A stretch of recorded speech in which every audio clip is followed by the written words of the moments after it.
Indian film industry के इतिहास में ऐसा पहली बार हुआ है कि एक सिंगल मूवी के लिए एक नहीं, दो नहीं, तीन नहीं, बल्कि 5 से भी ज़्यादा कहानियों में से, हॉलीवुड की मूवीज़ में से इंस्पिरेशन उठाया गया है। उसे कैरेक्टर प्रेजेंटेशन के लिए, सेट डिज़ाइनिंग के लिए, उसमें जो वेपन्स यूज़ किए गए हैं, उसको कैसे हम डिज़ाइन करें, उसे कैसे हम मॉडर्नाइज्ड बना सकते हैं, उसे कैसे डिस्टोपियन बना सकते हैं, उसके लिए काफ़ी सारी मूवीज़ में से इंस्पिरेशन लिया गया है। एंड तब भी नाग अश्विन की ये मूवी अपने यूनिकनेस को नहीं खोती है, एंड जिस बात के लिए मैं नाग अश्विन को ये सुखी वाली चुम्मी देना चाहूँगा। साथ ही आपको काफ़ी अच्छा लगता है जब आप देखते हो कि इंडियन डायरेक्टर कुछ कुक कर रहे हैं, कुछ ऐसा जो काफ़ी ज़्यादा ऑसम है, न्यू है, यूनिक है, जो आपके इंडियन फिल्म इंडस्ट्री को वर्ल्ड लेवल पे प्रोजेक्ट करने की पोटेंशियल तक ले जाता है। एंड जब आप ये देखते हो तो आपको अच्छा लगता है कि यार चलो इंडिया में भी कुछ और अच्छा हो रहा है। हमारे ऑथेंटिसिटी के साथ एक यूनिकनेस, एक मॉडर्नाइज सिनेमा का फील देना काफ़ी फील गुड फीलिंग देता है। हम जैसे self proclaimed critics as well as a audience जो मूवीज़ को काफ़ी ज़्यादा फॉलो करते हैं, हमें भी मन करता है भाई हमारे इंडिया में भी हैरी पॉटर जैसी कोई फ्रेंचाइज बने, हमारे इंडिया में भी स्टार वार जैसी कहानियाँ बने, मैड मैक्स फ्री जैसा दुनिया बने, इंडियन टच के साथ। ऑब्वियस सी बात है, जब आप हॉलीवुड की कहानियाँ देखते हो तो उनमें एक हॉलीवुड टच होता है, वो आपसे पर्सनल लेवल पे हर कहानियाँ रिलेट नहीं कर पाती। Hi everyone, it's Abhijit this side, and आज मैं बात करने वाला हूँ 2 नहीं बल्कि 3 मूवीज़ के बारे में। एंड हाँ, जो ये बात सुन के हंस रहे हो, हंस लो भाई, लेकिन ये सही है। मैं आज 3 मूवीज़ की बात करने वाला हूँ, एंड तीनों मूवीज़ की कहानी काफ़ी ज़्यादा पोलर अपोजिट है। मतलब एक मूवी 3 कहानियाँ, तीनों कहानियाँ आपस में बिल्कुल मिलती नहीं है। तीनों का कैरेक्टर प्रेजेंटेशन, तीनों का वर्ल्ड बिल्डिंग, तीनों में जो कॉमेडी है, सस्पेंस है, थ्रिल है, वो काफ़ी नेक्स्ट लेवल पर है। एंड ये मैं एज अ फन वे नहीं बोल रहा, एज अ नेगेटिव वे नहीं, बट एज अ प्राउड वे बोल रहा हूँ, क्योंकि जब आप कल की 2898 AD मूवी देखते हो तो उसमें बेसिकली 3 अलग अलग डायनेमिक्स की कहानियाँ दिखाई जाती हैं, एंड तीनों ही काफ़ी ज़्यादा बेहतरीन है। उनका अपना कैरेक्टर प्रेजेंटेशन है, उनका अपना चार्म है, उनका अपना स्टोरी को बताने का तरीका है। भैरव जो कि एक चुलबुला सा कैरेक्टर है, उसकी कहानी को बताने का तरीका अश्वत्थामा की कहानी को बताने के तरीके से काफ़ी ज़्यादा अलग है, क्योंकि अश्वत्थामा एक काफ़ी सीरियस कैरेक्टर है, जहाँ की भैरव एक फन लविंग कैरेक्टर है। तो उसकी कहानी को उसी के फन तरीके में हमें दिखाया जाता है, उसके पर्सपेक्टिव को हमें बतलाया जाता है उसी के फन वे में। अश्वत्थामा के पर्सपेक्टिव को एक काफ़ी सीरियस एंड मैच्योर टोन में दिखाया जाता है, क्योंकि वो आदमी काफ़ी ज़्यादा मैच्योर है, उसने मौतें देखी, उसने लड़ाइयाँ देखी, उसने दुनिया को बदलते हुए देखा है, तो वो काफ़ी ज़्यादा मैच्योर हो चुका है। जहाँ की दूसरी तरफ भैरव एक काफ़ी ज़्यादा यंग बच्चा है, जो कि दुनिया को भी देख रहा है, उसे बस मेटेरियलिस्टिक चीज़ें चाहिए, जिससे ऊपर जा चुका है अश्वत्थामा। एंड अपने इस यूनिकनेस से ही इस कहानी का बैंग क्रिएट होता है। एंड बैंग बोल के भी एग्जैक्टली मैं इस कहानी को एंड इसके प्रेजेंटेशन को अंडरमाइन कर रहा हूँ काफ़ी हद तक, क्योंकि ये मूवी हमारे पौराणिक कथाओं से कुछ हिस्सों को उठाकर एक फ्यूचरिस्टिक वर्ल्ड में रख देती है, जहाँ एज पर द स्टोरीज बुराई ने अच्छाई को ख़त्म कर दिया है, जहाँ इंसानों के पास कोई पर्पस नहीं है, कोई परिवार नहीं है, कोई अच्छाई या कुछ अच्छा होने की आशा तक नहीं है। और वहीं पे जन्म होता है हमारे कल्कि का, जो उस दुनिया में फैले अंधकार को मिटाकर एक नई दुनिया की स्थापना करेगा। एंड जैसा कि हम सबको अपनी पुरानी कथाओं से पता है कि काशी एक ऐसा शहर है जो कि ना ही कभी नष्ट हुआ है, ना ही कभी नष्ट होगा। कितने बार भी दुनिया का संतुलन बिगड़ा है, लेकिन काशी वैसा का ही वैसा है, सबसे ओल्डेस्ट सिटी मानी जाती है। एंड इस डिस्टोपियन वर्ल्ड की भी आखिरी शहर काशी में ही है, जो आखिरी सिविलाइजेशन है उसी जगह पे बसी हुई है।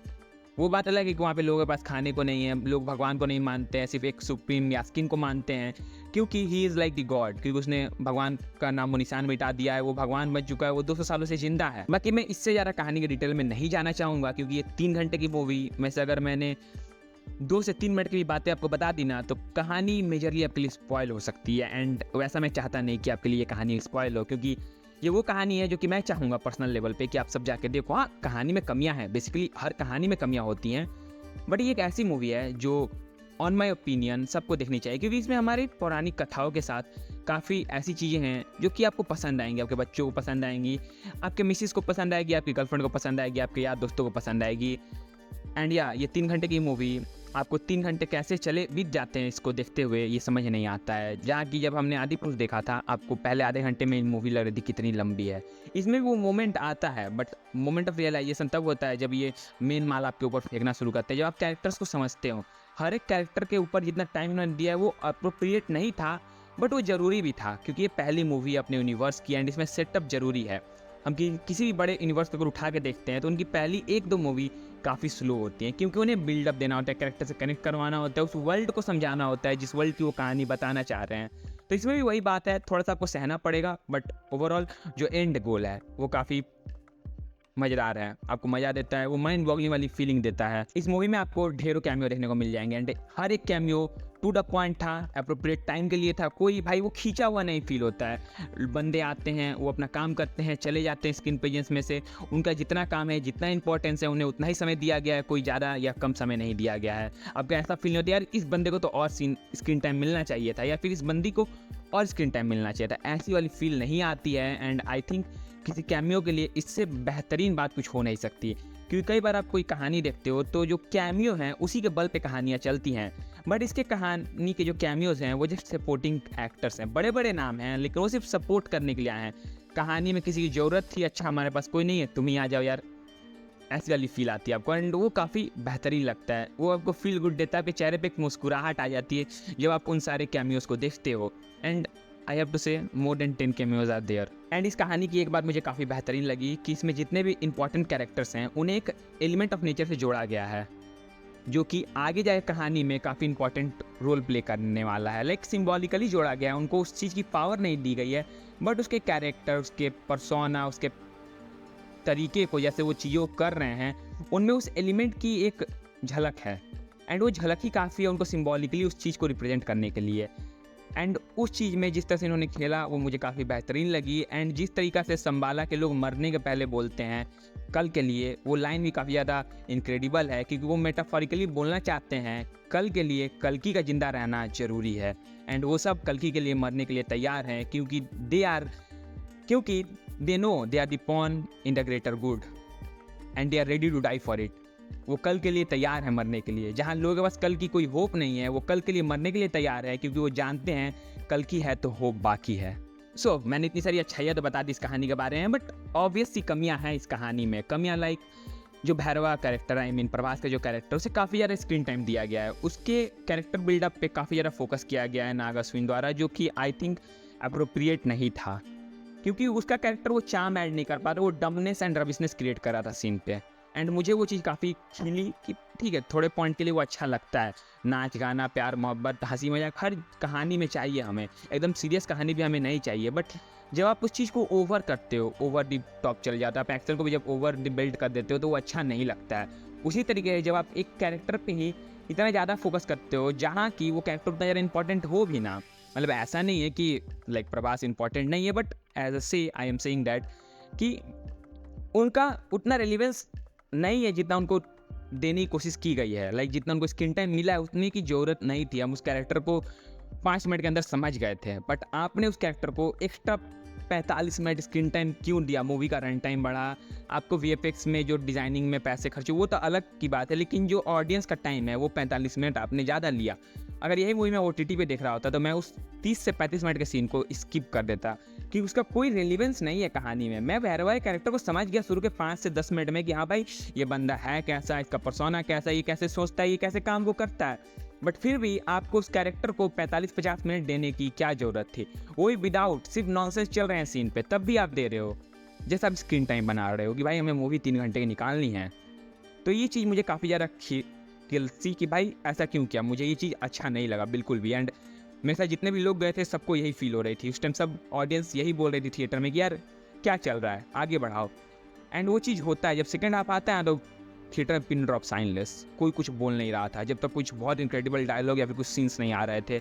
एंड वो खूबसूरती इस मूवी की। फर्स्ट हाफ में इतनी बातें हो रही हैं, लोग अपने लगे हुए कोई पबजी खेलने लगा फ़ोन में, लाइक इस तरीके का माहौल हो गया था फर्स्ट हाफ में, जो कि अच्छा नहीं था एक इतनी बड़ी मूवी के लिए जिसके लिए लोग इतने ज़्यादा एक्साइटेड हों। एंड सेम इसी तरह का क्रिटिसिज्म हमने ब्रह्मास्त्र के लिए भी दिया था। लाइक जितने भी क्रिटिक्स हैं सबने यही बोला था कि जो रोमांटिसाइजेशन वाला पार्ट है वो ओवर द बेल्ट है, इतना ज़्यादा नहीं होना चाहिए था। जैसे कि इस मूवी में भैरवा के कैरेक्टर का जो स्क्रीन टाइम है वो इतना ज़्यादा नहीं होना चाहिए था। इसी साथ जो इस कहानी का बेस्ट कैरेक्टर है ना वो बच्चन साहब का है, क्योंकि जब वो स्क्रीन पे आएंगे ना आपको एक गूज़बम्प्स वाली फीलिंग आएगी। आपको देख के लगेगा कि हाँ भाई अब तो कोई आ गया है, अब कहानी में कुछ होगा, कुछ बवाल होगा। वो मतलब जो इनक्रेडिबल फीलिंग आती है ना, वो जो डोपामिन रश होता है ना, वो काफ़ी ज़्यादा इनक्रेडिबल है जब भी आपको अमिताभ बच्चन स्क्रीन पर दिखते हैं। एंड यही एक लौते कैरेक्टर हैं जो कि कहानी में जान फूंक रहे थे। बाकी सारे कैरेक्टर्स की एक्टिंग हो या फिर सब लाइक ओके है, बढ़िया है, सबकी एक्टिंग अच्छी है, बट अमिताभ बच्चन का एक अपना ऑरा था, अपना लाइक वो जब स्क्रीन पे थे ना उनके सामने तुम किसी को भी खड़ा कर दो, वो सारे कैरेक्टर्स छोटे लग रहे थे उनके सामने।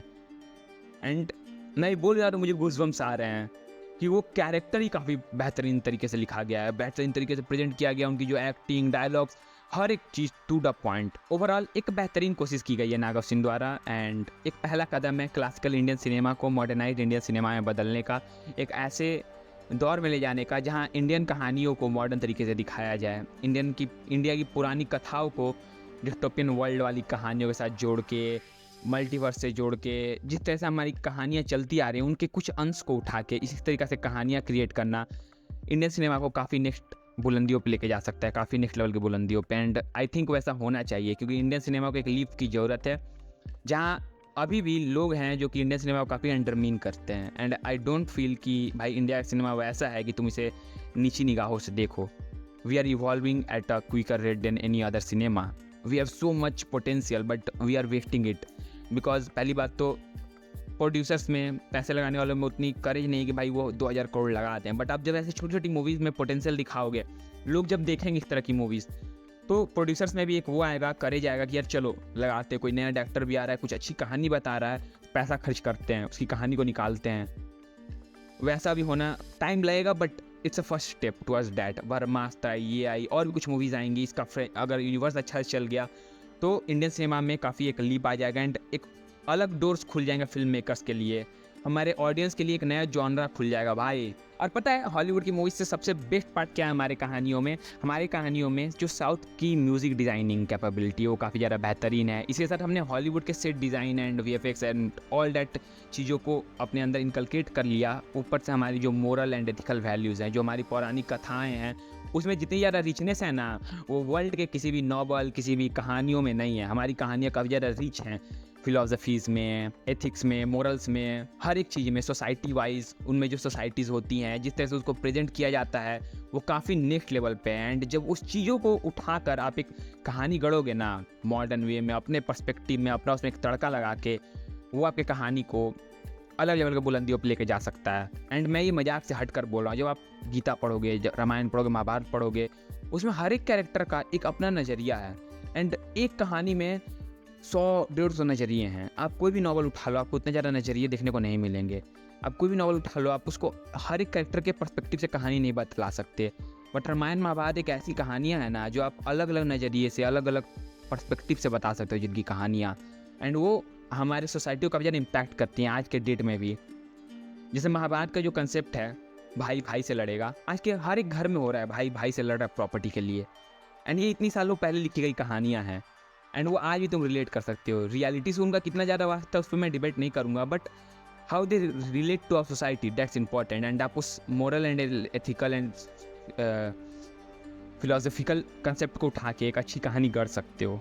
बाकी तुम बताओ कि यार तुमने अगर ये मूवी देख ली है तो तुम्हें ये मूवी कैसी लगी, एंड अगर नहीं देखी है तो क्या तुम देखना चाहोगे अपने बंदी के साथ जाके या छोटे भाई बहनों के साथ जाके, क्योंकि मैं अपने मम्मी पापा को भाई भेज रहा हूँ कि भाई आप जाओ। ज़बरदस्ती मैंने टिकट बुक कर दिया, and they are going on Saturday to watch this movie.